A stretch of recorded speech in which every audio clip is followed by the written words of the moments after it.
Hello. Sorry. We are behind schedule. We're just waiting for Sarah Berani. Maybe we should begin because she's the last speaker. Today's session is on naming and branding. Welcome again. The last session was on financing your startup. Some of you are new here. Today we have a very august panel here with us. We have Widdis, Brad Limper, and Sarah Berani. We will begin with Widdis' presentation. He will set the stage and he will cover creating a star brand. He will tell you how to start a startup brand evolution, and he calls it revolution as well. Peter is a senior consultant with Stratovation Associates Incorporated. Peter also teaches at George Brown University. On such an historic subject, we do have a wonderful speaker today. He's a compassionate marketing innovation practitioner with infectious desire to build for better, as he calls, build for better. He's recognized for his versatility. He has brand and innovation strategists as well as inspiring college professor, as I said. He has 15 years of multifaceted business experience covering brand management, new product development, experiential and social media, advertising, and entrepreneurial consultation in a wide range of global industries. He's held a line position in CIM as well. Campbell Soup Company, Cadbury Adam, JM Group, and Grey Worldwide. His talent lies in his ability to unlock and connect insights into imaginative concepts across the marketing mix. He is an advocate who brings innovation education to masses. That's his George Brown connection. After his illustrious work experience, Peter often guest lectures at companies like Canadian Broadcasting Corporation, Disneyland, and frequently presents at industry conferences. Without further ado, please help me welcome Peter Widdis. Thank you. It was very nice. I'm blushing. Thank you very much. Okay. Because this is a topic, certainly, that has a lot of opinions in the marketplace. There's a lot of subjective views. And I've got sort of my points of view that have come through my background and experience in a number of multinational companies, as well as on the consulting side. So without further ado, today's story, so if you can walk out of the room tonight with anything, is to think about how to start a startup brand. I call it evolution, but it's also a revolution, because largely of the digital connectivity that we have in the marketplace today. And that all starts with a powerful brand name, okay? And I'll get into that in a minute. So who is this guy? Just quickly to sort of build on the opening remarks. I'm a prof and I'm a consultant. I've spent sort of the last almost 17 years in multinational companies. I have worked with entrepreneurs and venture capitalists on creating new companies and new brands that have thrived and survived in the marketplace. And that said, I think really tonight, again, building on my key takeaway that I alluded to around starting an evolution, it is an evolving process. So while the principles in branding have been around for 50 years, invented by the firms like Procter & Gamble, authors of books like the book Positioning by Rees and Trout in 1975. You're going to get a lot of books from me tonight on to read after my presentation. It's the teacher in me. The reality is the principles continue to be the same, but the way that they're packaged and positioned within the marketplace because of the continued evolution of media are changing, okay? And never before, I would say in the last 20 years, has branding been more important for any business, regardless if you are a mid-sized company to a large company or a small business just being one consultant with a website. The reality now is, and I know for a lot of you guys, or for those of you that have friends that have gone into business, often it's like if I start a consultancy, why wouldn't you call it Peter Widdis and Associates, or why wouldn't you call it John Smith and Associates? The reality is, by taking the last name or by just naming your company after yourself, often that's just a name, it's not a brand, and they need to be intertwined, okay? And I'm kind of jumping ahead a bit, but I really want you to sort of grasp that tonight. It's funny, because I was telling my brother on the weekend what I do for a living and what I was going to do tonight in my presentation. I said, well, I actually often name companies. He's like, well, you just give them a name. I'm like, no, you have to create structure and a brand before you can give it a name. And while there are stories out there, certainly, of brands that have endured, that were created, like Cadbury, like Campbell's, which are people's last names. It was done over 50 to 60 to 100 years ago when there was no television. Radio was just emerging. There was certainly no internet. And when those mediums came into the marketplace, there was only 3 channels, maybe your local radio station, and 3 magazines.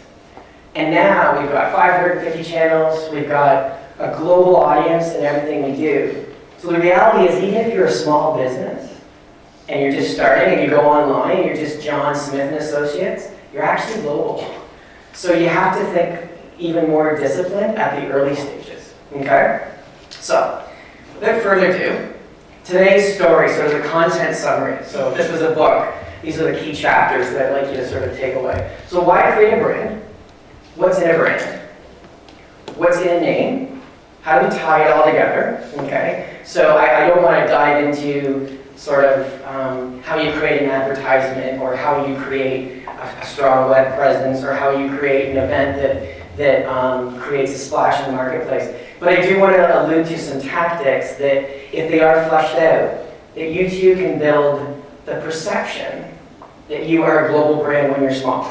And you might be saying to yourself, well, I don't want to be a global brand, I just want to be small. Well, the reality is, as soon as you go online, or as soon as you start promoting your brand or your name, whatever you want to call it in the marketplace today, you are global, whether you like it or not. So the discipline is even more important now than it ever has been. So this is just a quote to start off from a guy by the name of, you can't see it, but it's Marty Neimer. And he works for a company called The Brand Gap, but he's written a book on branding. And it's interesting. It's not what you say, it's what they say it is. So I go back to my Peter Widdis and Associates, or John Smith and Associates, or Lou's Barber Shop. The reality is, it may make sense to you when you create the name, but if no one understands what it means, that's looking in your store window, or logging onto your website, or having a conversation with you at a conference, if they don't understand it, then it doesn't matter. And it doesn't matter how great the logo is, it doesn't matter how great the graphics are. If you don't have the phrase or the word down correctly to convey a benefit or a reason that the consumer or customer should buy your service or product, then it really doesn't matter. So you have to have the steak before the sizzle. I know, you've probably heard the balancing term between steak and sizzle. The reality is, it's not what you say, it's what they say. Okay? And just like in the 1992 presidential campaign with Bill Clinton, something I've sort of honed in on as I've become more of a public speaker, it's not what you say, it's how you say it. So there's so much in communication now with how you package things together, especially with the internet and digital, okay? So why create a brand? So just some sort of simplified key principles. It differentiates you from the competition. So it makes you stand out from the crowd, which is really, really important. It's the lifeblood of your business. So what I mean largely by that is, it becomes your DNA as a business. So all of your stakeholders, your customers, your consumers, your employees, your partners, everyone who is involved with your enterprise lives and breathes what the brand is. And that's not just wearing a logo on their shirt. What it becomes is an actual entity in the way you operate. So, everyone here has been to Starbucks, right? And Starbucks started out as a little coffee shop. Has anyone here read the book, Pour Your Heart Into It? Yeah. So, so Starbucks was a little coffee shop in Seattle. Starbucks was actually coffee that was sold at a grocery store before the entrepreneur had the vision on a trip to Europe, specifically Italy, to see if there was an opportunity to create authentic experiences at a coffee shop level and charge $4 versus $2 for coffee. The way he got there is because he built the Starbucks brand within the context of it becoming the lifeblood of the entity. So when you go into Starbucks, it smells the same, the aura is very similar, the people, hopefully, sing from the same song sheet in the way they operate and serve you coffee, the way they interact with you. It's funny, I was in Starbucks today and I asked for a spoon, they said no problem. Yesterday, I had a plastic spoon to use with my yogurt, it was in my backpack for school. 2 days ago, I was in a coffee shop that was, it was coffee time. They said next time, 50 cents. Not going back. And that's just a subtle thing. But again, it's about that Starbucks lifeblood of a brand experience that they've created. And we won't go into their positioning or their architecture today, but clearly they just didn't take the Starbucks logo off the grocery store coffee and slap it on the front of a coffee shop. They went through a thorough analysis and organization-wide exercise to figure out who they wanted to be, who they could become, how they could differentiate from the competition. And ultimately, it leads into my point number 3, is they created a cause that everyone wanted to rally behind. So often I'll say to clients, I'll say, so why are you in this business of manufacturing bolts in China to sell to other manufacturers in Canada? And my client will say, well, you know, we make money and we're lower cost, which are 2 key things that you want to have a part of your business. But the reality is everyone can do that. Everyone can make something at a lower cost and build relationships with clients to sell things. So that has a shelf life of merchandisability as an entrepreneur. Okay, I hope you see where I'm going with this. If my friend wants to expand his business or to really create a differentiated proposition to his clientele, he has to build a brand. Right now he calls me, you know, he's got a business that is largely focused on B2B relationships and it's under his name, which is fine, but there is a shelf life to that.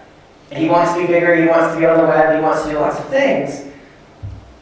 But it's not just about me creating him a website or a logo. It's a lot more in-depth. It's finding out deep down what is the cause that makes you do this business. If you ask Steve Jobs, and I'll speak a bit about him tonight, because he's certainly been an inspiration to me in a lot of ways, as have a lot of entrepreneurs. But if you ask Steve Jobs why he got into selling Apple computers, it was not to become a billionaire. It was because he wanted to change the world and how the world looked at computers. So I'm not suggesting tonight if there's some entrepreneurs out there who are thinking about becoming owners of salons for hairstyling, or you want to start your own, I'm just thinking of a random company, like a consulting company on educating young children. I'm not saying that you have to be that bold, but even if you start here and come halfway, you'll be amazed at where you get to. And with Jobs, that's what he did. And he went against the grain in almost everything. But he had a cause that he rallied behind, and that was Think Different. And I'll talk about that a little bit later on. So again, standing out in today's media noise, the reality is media is everywhere. I mean, I don't have to go into a media discussion with you guys, but the reality is, whether you like it or not, your name is going to appear online in some way. It is going to be talked about by customers in some way. And how do you stand out from the noise that is going to be taking place during that customer's day? So what I'm getting at is probably today you got up in the morning, you had a shower, you had your breakfast, and you went out the door to your respective jobs. Or you went out and you started researching for tonight because you're going to launch a job.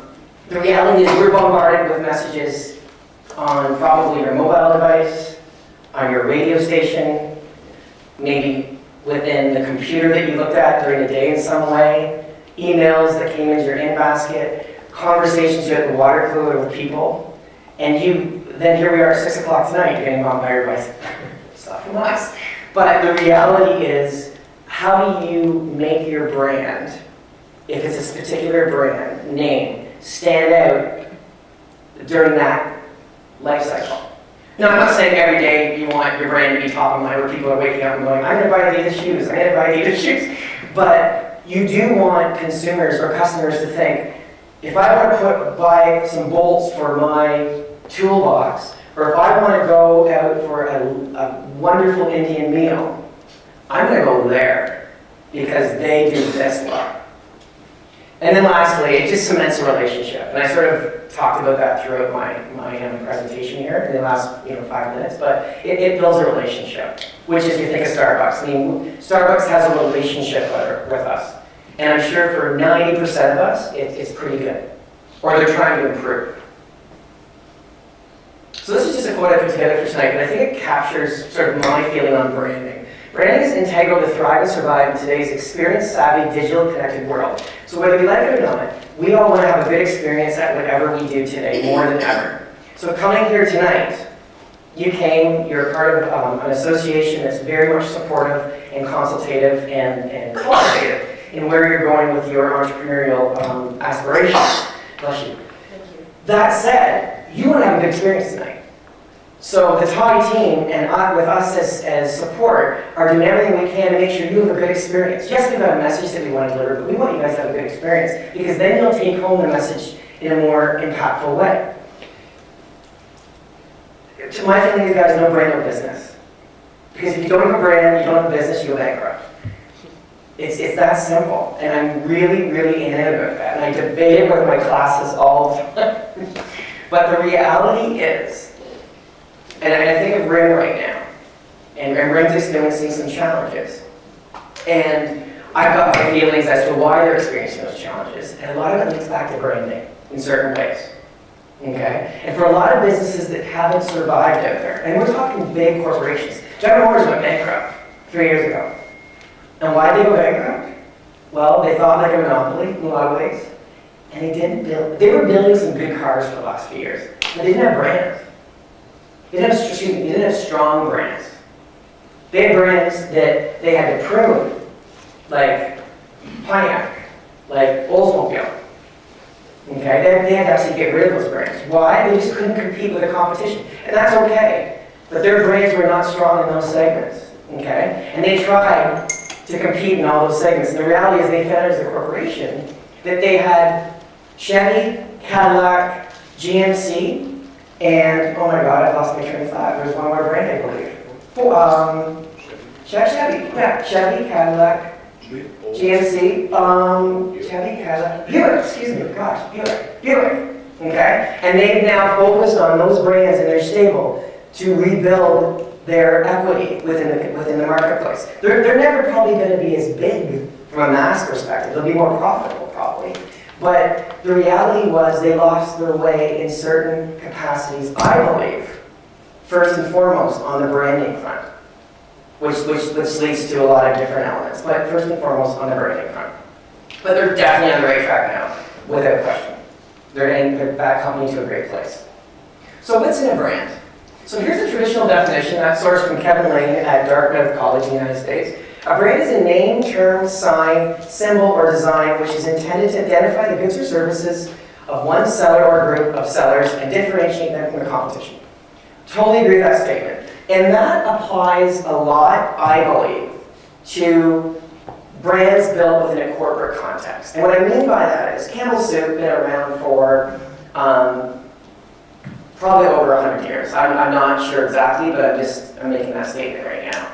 Strong equity in the Campbell name, okay? Brands that get built underneath that umbrella within the context of the way that they're identified through trademarks, logos, associations, etc., are already ahead of the game when it comes to the folks we collectively as entrepreneurs in building our brands. Unless it's a 1 in a million chance you build Facebook, which is one of the top 5 brand names out there right now, from an equity perspective. Built in 5 years. Just would never happen 50 years ago. Through the power of the internet and the power of owning a proposition and a piece of technology, and quite frankly some marketing luck, they got there. So it can happen. I don't want to discourage you, but in coming up with a clever name and then just creating your logo, putting it on your business card, firing up a website, and off you go. But the reality is, in today's marketplace, discipline and strategic thinking packaged in creativity has never been more imperative at the entrepreneurial level for you to succeed and endure. It's just really, really important. So to that end, I've tried to build off Kevin's definition and sort of simplify it for you on what a brand sort of means to me in an entrepreneurial startup context. So a brand is an unexpected, authentic experience within a specific marketplace or market space. So if I walk into a coffee shop, and there's one here in Toronto, where I can actually play board games, enjoy a coffee, and then be on my way, that's kind of an authentic experience around coffee, because no one's really done that.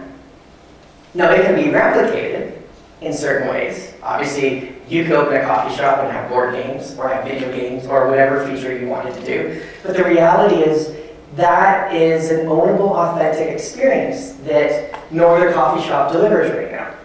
Okay? So, where I'm going with this startup definition is, I want you guys to think, and as we collectively grow as a team here tonight, is what am I doing that's authentic and delivering something that's unexpected to my customer?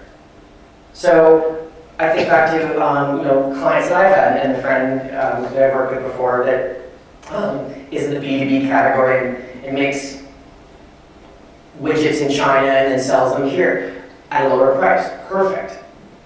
But what's unexpected about that, and what's authentic? So authentic is price, great. But what's differentiated and unexpected in the way you deliver that experience?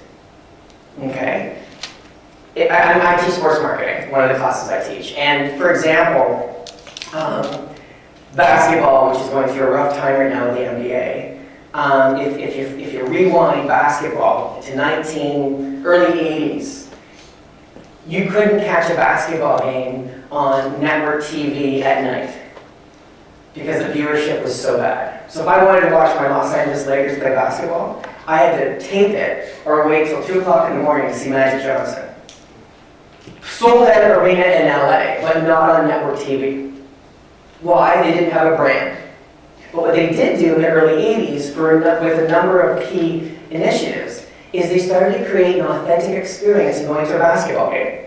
So even if you were a periphery fan or you didn't really understand the game, you walked into the arena and you had an unexpected, authentic experience. The cheerleaders weren't really cheerleaders anymore, they were a dance team. There was all this activity going on the floor. There was music happening all the time. The players were close to you and would actually interact with you in the crowd. It became a really, truly interactive experience, which actually started to spark innovation in other sports. And actually, if you look at sports today, across a number of categories, it's influenced how that experience comes to life. Football, I'm talking American sports right now. I know it's soccer in Europe, and certainly I've been studying on the cricket front too. There's certain authentic experiences that are attributed or integrated into those sports experiences. Or think about going to the movie theater now, guys. Seats a little more comfy. You can actually get pizza. You can actually get different kinds of menu items. It's not just popcorn, pop and chips, and chocolate bars. Why? Because you're enjoying a movie just like you're enjoying a TV show at home. They've created an authentic, unexpected experience. And they still have to keep delivering on that because we demand it as consumers. I could go into a number of categories. The airlines is one, which we all have had our gripes with over the years, but isn't it amazing how long it took for TVs to get on the back of seats in an airplane? And that again was to say, okay, I'm getting on an airplane, it's for 3 hours, I'm XYZ airline, I want to deliver an authentic experience. That person's sitting there for 4 hours. How do I, if they were at home or at a restaurant, work with them? So really, if you think about it, the delivery by a waitress or the delivery, from an experience perspective, by a Starbucks barista or a flight attendant, they're all the same. They're all concierges, all delivering authentic experiences under their brand. And that's from a service perspective. A few of you guys are probably going, yeah, but what's the difference if I'm just getting some widgets made in China and I'm shipping them over here to a customer? Well, what makes the way that you interact with your customer, your website, other things that you do around that product experience more authentic? Procter & Gamble now has really, really thought out of the box in that regard. For example, I talked to my class today about it. Mr. Clean which is a cleaning product that Procter & Gamble makes and innovates on, they've been licensing and doing car washes in the southern US, trying to deliver on that Mr. Clean experience in another context, because they built a brand. They're not just a no-name clean product, it's Mr. Clean. Okay? So what makes a great brand stand the test of time? So I'm trying to get social media-ish here. Because you want text messages and you want word of mouth to constantly be building about your brand. So this is exactly what I taught my class, and something I firmly believe in, and it's all over the web, but I've got my take on it, and I've got sort of my own framework that I'd like to use. So stable brand architecture. So the best way to say this is, if you've got a name in mind for your company and your service and your product, and that's okay, I don't want to discourage creativity, I'm all about that. But it's like when you're finding a house and it looks really nice on the outside, or a car, it has to have stable architecture. So it has to have a really good foundation. Everything has to be built solidly before you put the creative skin around it. So a lot of people build the creative skin first and they forget the architecture. And me, actually, because I was a copywriter early in my career, I often jumped into the creative idea first, and then I back up and I refill the strategy. But the reality is, the creativity in this room, because you're all entrepreneurs, is probably like up here. But you need to do the homework and think through how the architecture holds, from a stability perspective, the brand you're building. Okay? And I do exercises like this with the clients I work with. So for example, basically this is a template that I use. I use it in class, I use it with my clients. It's really simple, but the foundation of every brand architecture is your target audience. So who are you selling to? Who's your core consumer base or customer? That's the foundation of the house, or the architecture design for the house. Key features and associations. So as you're building your brand, I'll move to this slide actually because it's got some framework attached to it. As you're building your brand, there's certain associations that are inherent to what you're constructing. So for example, if you're a one-person business, these associations could be a part of your life. So association, for example, I'll talk in a corporate context. So an association with McDonald's would be the Golden Arches, or Ronald McDonald, the clown. Or with Disneyland, it would be Mickey Mouse. With Nike, it'd be Michael Jordan. Okay?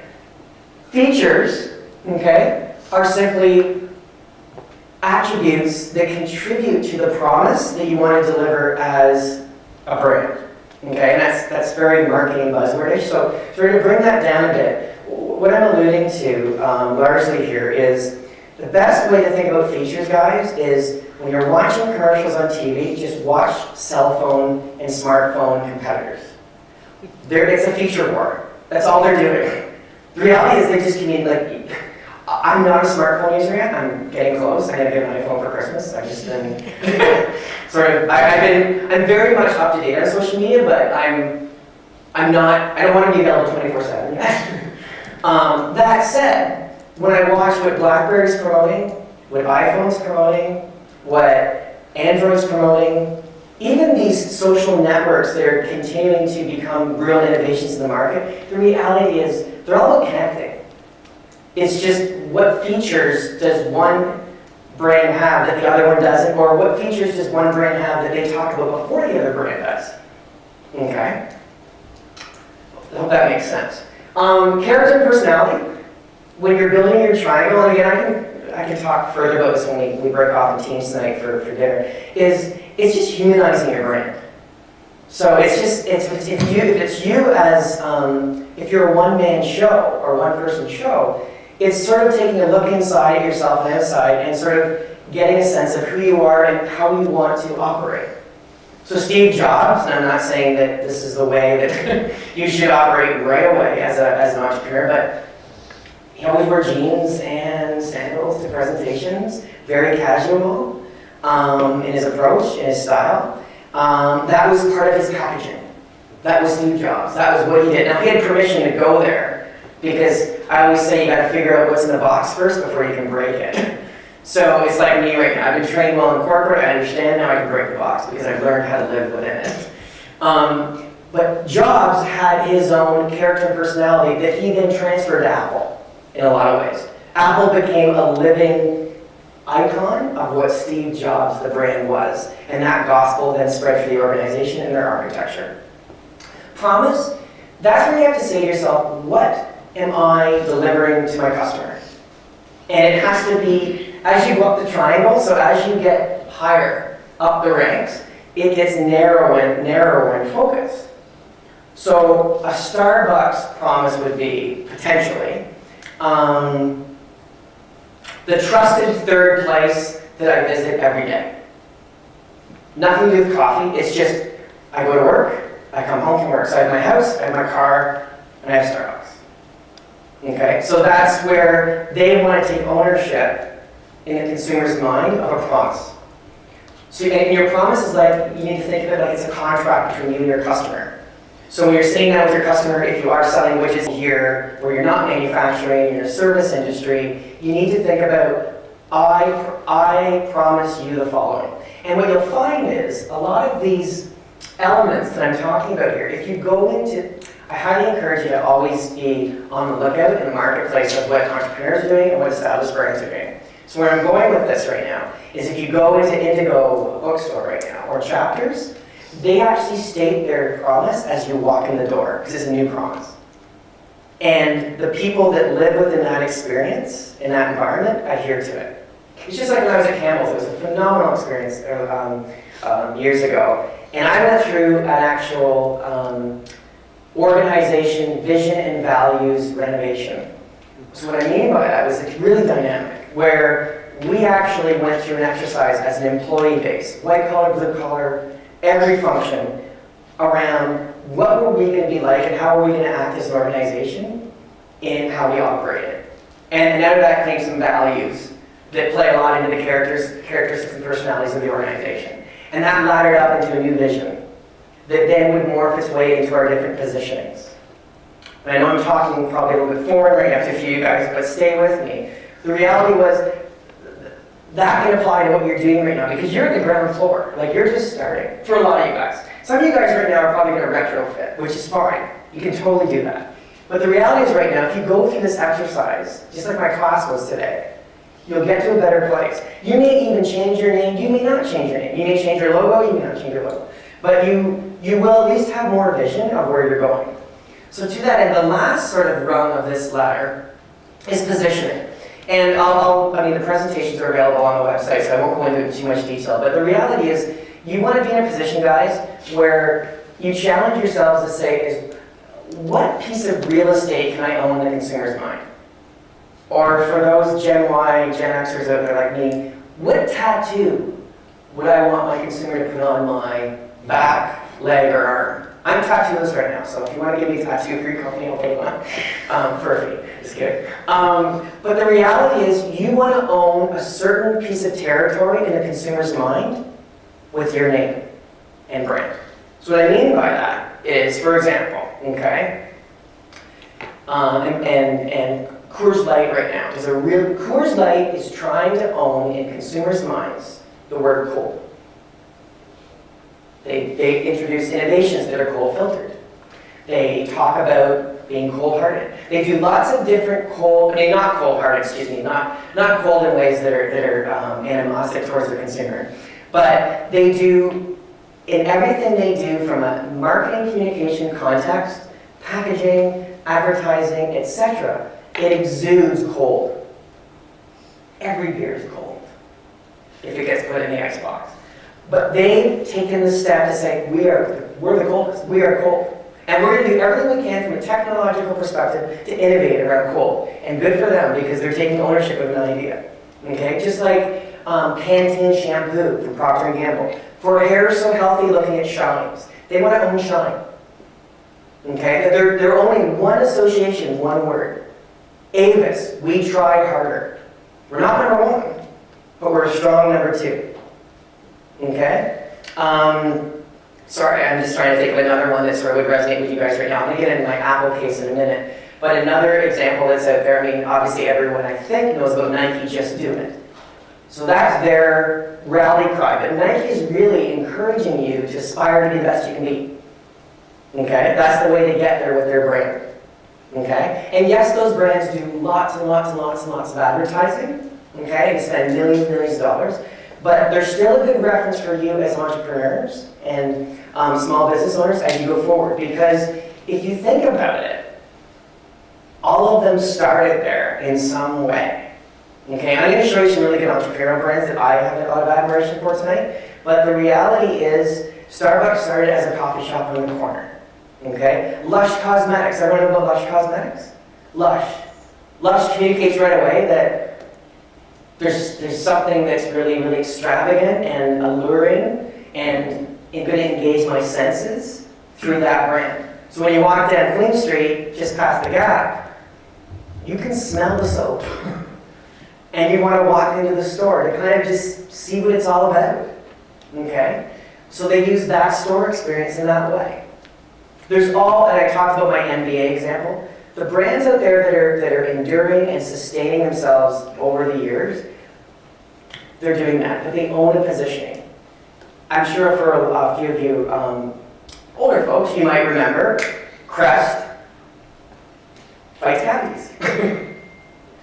Crest was known to fight cavities. Why? It had fluorostat in it, which is a fluoride ingredient, and it was endorsed by the Canadian Dental Association. So that was the supporter, or that was the key features and associations that supported the promise around the positioning that, look, Mom, no cavities ever with Crest. And Crest became the brand name because Crest, in my mind, I didn't work at P&G, but I just sort of absorbing what they're doing from a strategic perspective. Crest was a seal of approval. It the crest of the Canadian Dental Association. Okay? So once you've figured out your positioning, what I highly recommend you do, and certainly I work with this with clients, and I'm sure every consultant does in some regard, is it's mapping out where you fit with a couple of key category drivers that are driving your category. What do I mean by category? If I was to start a candy company in Canada, I would want to find out what are the two key attributes that are integral to succeeding in the category. And it might be taste and color. And I used the word category, and those are pretty close. Okay? So the reality is, where do you sit on this map within that context? Okay? And you may say, you know what? We're going to be gross colored. That's okay. You don't have, if everyone's pretty, then you might want to be gross. Okay? You kind of want to always be off-center, especially if you're an entrepreneur.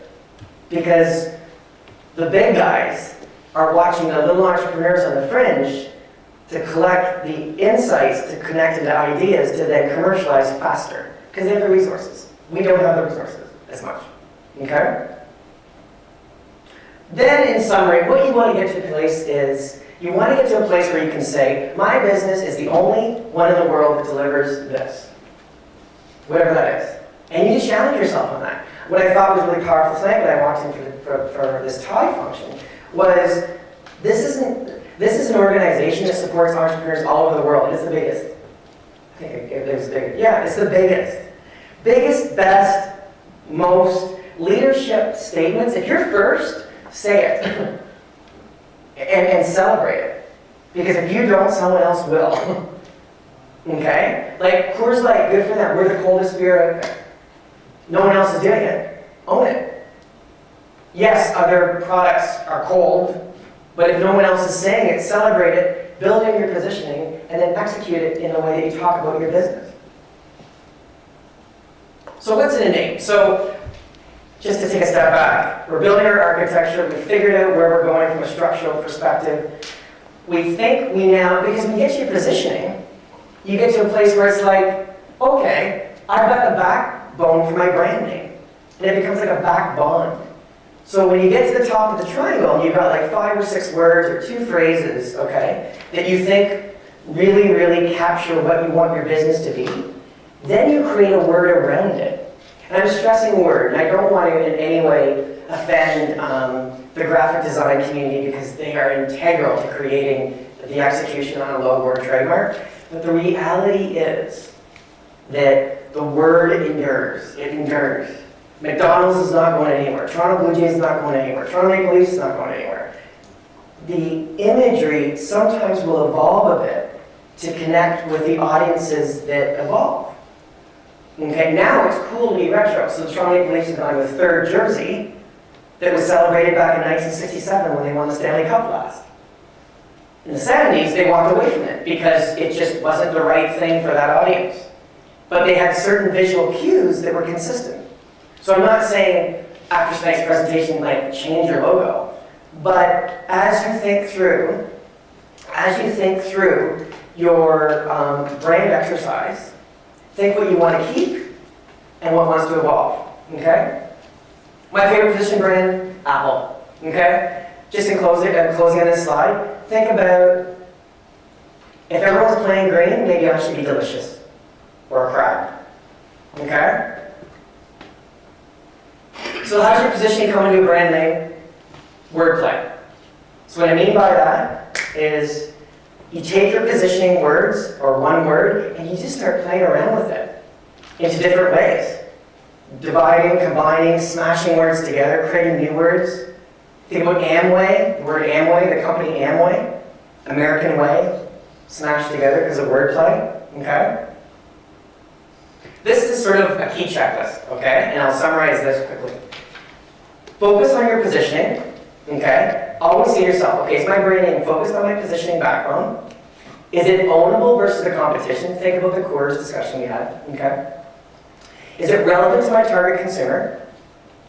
Is it clear and clean and easy to say? Don't complicate it for your audience. You may think it's clever and cute, but if they don't and they can't articulate it, you'll never be able to break through the clutter in today's market. And is it energizing to buy? So do I want to come back to you, and am I energized to purchase your experience?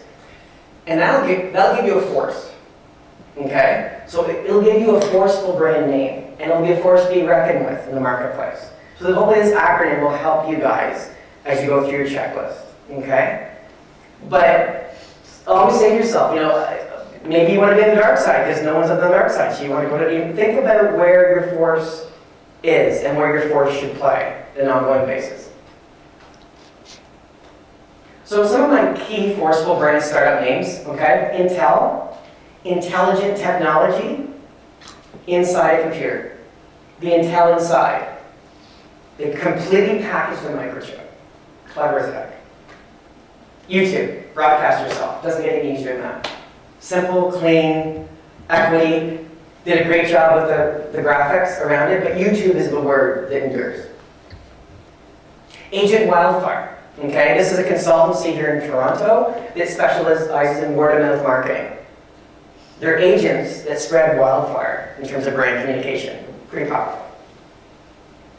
The Score, television network. I want to score from tonight's game. I want to figure out if the Leafs won or lost. I need a score. Oh, go to the Score. Clean, not complicated, specific need fulfilled with the target audience. Elite Minds. And this is an executive coach searching firm here in Toronto. Okay? They have an executive approach in everything they do, and they only want to bring the best talent at the C level. So that's their niche. Very powerful. Feed the children, hungry for change. Not for profit. Peak Adventure Group, so adventure travel. Already that encourages you that it's going to be a peak performance experience.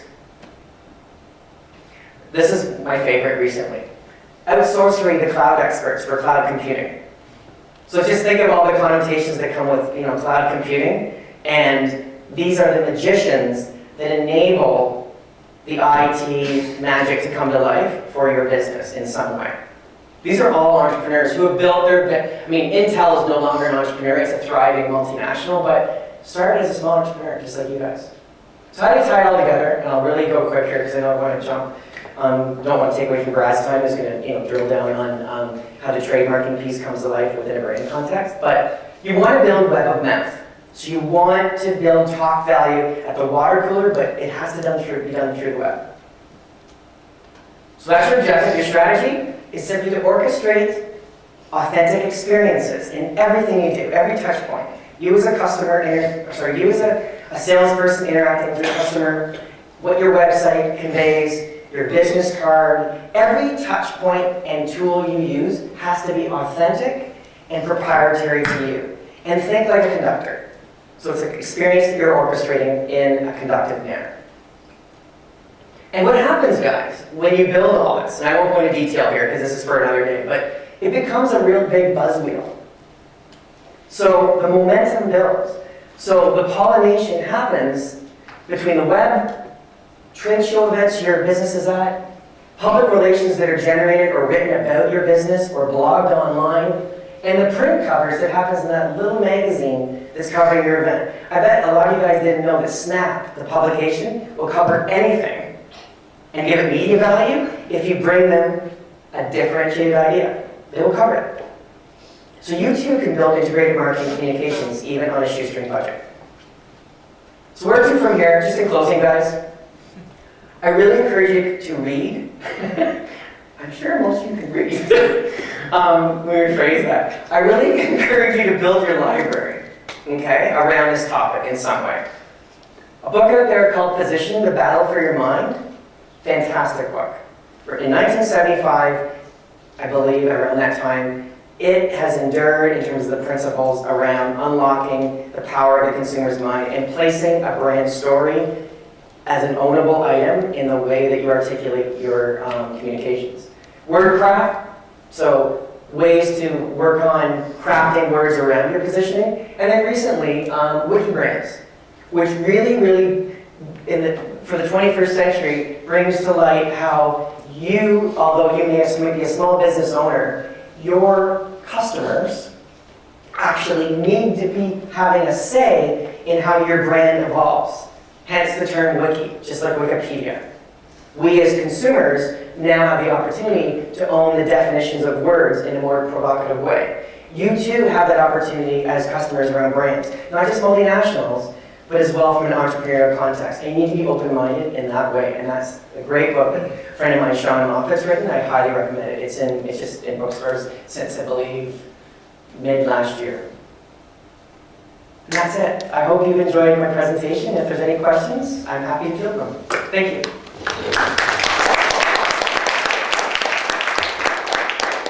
And at the same time, I know that we've got an action-packed agenda, so if you want to hold them, I'm here for the night. We can discuss them at dinner. It's totally your call.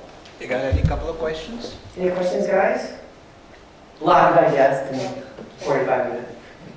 Okay, please, we're taking on the panel. No problem. Thanks. Hope you enjoyed it. Thank you. Peter, thank you so much.